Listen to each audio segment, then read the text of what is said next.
Salut à toi public. Dans cette vidéo, nous allons traiter du sujet suivant, le diagramme NZ ou la vallée de la stabilité. Alors je t'encourage à voir une vidéo qui est très bien faite, que j'ai placée dans la playlist sur ma chaîne, playlist intitulée Nucléaire, qui contient une autre vidéo sur la vallée de la stabilité faite en 3D et elle est plutôt bien réalisée également. Ce sera un complément avec cette vidéo pour bien comprendre cette notion. Si on regarde le diagramme NZ, le diagramme NZ il se présente comme ceci. En ordonnée, il y a le nombre de neutrons.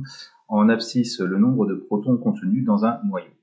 Alors, on peut se balader ici le long de ce diagramme NZ afin d'explorer les différents éléments ainsi que leurs isotopes.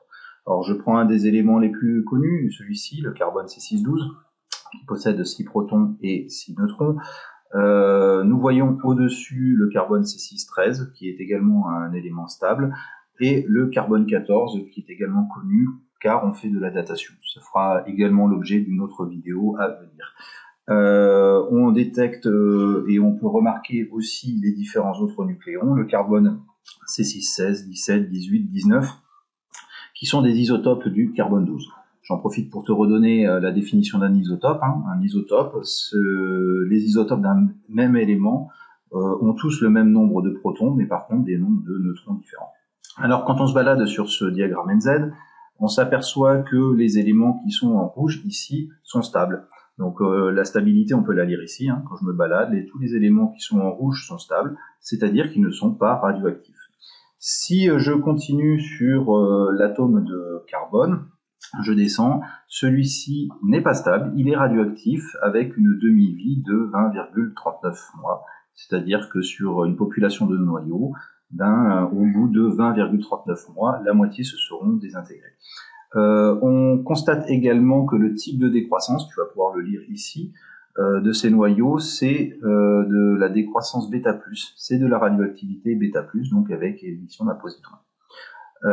Si je vais chercher sur les isotopes qui ont plus de neutrons, ceux qui sont en bleu sur le haut du tableau, nous avons également des éléments qui sont radioactifs, qui sont instables, avec ce coup-ci une transformation qui est β-. D'ailleurs, quand je me balade dans toute la zone bleue ici, on a des transformations qui sont de type β-.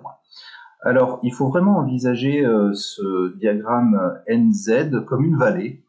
Alors en 2 dimensions, c'est un petit peu compliqué à bien percevoir. Je vais revenir sur le diaporama. Voilà, cette image qui est tirée de l'autre vidéo YouTube présente sur la chaîne concernant la vallée de la stabilité est plutôt représentative de cette vallée. On voit bien ici une cuvette avec en bas les éléments qui sont coloriés en rouge sur la petite animation flash qui représentent les éléments les plus stables. On voit sur cette vallée de la stabilité que des éléments légers ici sont très instables, parce que plus on est en hauteur et plus on est éloigné du creux de la vallée.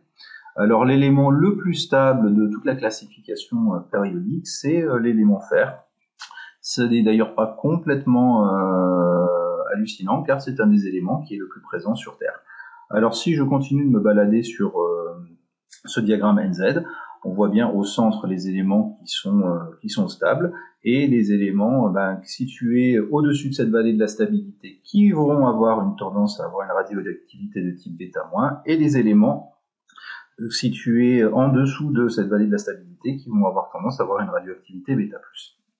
Il existe une troisième zone située ici, sur laquelle on a des éléments qui sont beaucoup plus lourds. On a des éléments qui sont beaucoup plus lourds et eux vont présenter un troisième type de radioactivité, la radioactivité alpha. Alors quelle va être la conséquence finalement de ces différents types de radioactivité et pourquoi est-ce qu'on obtient plutôt de la β+ dans un certain secteur du diagramme NZ, plutôt de la β- dans un autre et de la radioactivité alpha dans un troisième secteur de ce diagramme NZ. On va revenir sur la présentation PowerPoint et je vais prendre comme exemple le radium. Le radium ici, 226,88. Le radium 226,88, c'est un élément lourd. Lui, il présente un excès de masse. Voilà, un excès de masse, c'est-à-dire que l'énergie qui est consacrée à la cohésion du noyau par nucléon n'est pas suffisante et ça le rend instable. Alors il a une probabilité de désintégration, et lorsqu'il va se désintégrer, il va se transformer en radon et en hélium. Alors lorsqu'il se désintègre, on va conserver les charges, ce sont les lois de conservation, on va conserver les charges ici. On avait 88 protons, et dans les produits de cette transformation nucléaire, eh ben, on retrouve 86 plus 2, 88 protons. Également pour les neutrons, il y a conservation du nombre de nucléons. Conservation du nombre de nucléons, on avait 226 nucléons ici, on se retrouve également avec 222 plus 4, soit 226 nucléons sur les produits de la transformation nucléaire. Alors, si j'avais à placer cet élément ici formé par la désintégration alpha du radium, eh ben, qu'est-ce que ça donnerait? Alors déjà, il faut faire un petit bilan.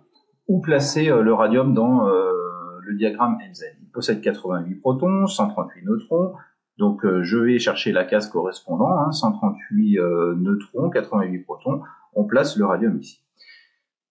Une fois que la désintégration alpha a eu lieu, eh bien, il a perdu au total ici 2 protons et 2 neutrons, et l'élément se retrouve ici. Donc on se rappelle que les éléments lourds se retrouvent dans le diagramme NZ plutôt en haut à droite, ce sont des éléments qui sont ici. Ce sont plutôt ceux qui vont avoir tendance à émettre un rayonnement de type alpha, une radioactivité de type alpha, et le déplacement dans le diagramme NZ les amène à aller vers cette direction-là, à savoir vers le creux de la vallée, vers la stabilité. Alors, ces éléments ne vont pas forcément être stables du premier coup, c'est-à-dire que un élément phi issu d'une désintégration peut lui-même être radioactif et subir également une seconde, voire une troisième désintégration pour finalement petit à petit rejoindre la vallée de la stabilité. Alors, autre type d'émission, nous avons des émetteurs bêta-. Les émetteurs bêta- sont situés au-dessus de la vallée de la stabilité. Je vais prendre l'exemple du cobalt qui, lorsqu'il va se désintégrer, va émettre un noyau de nickel et un électron. Alors, faisons un petit bilan maintenant de la conservation du nombre de charges. Ici, on a 27 charges, on a 27 protons.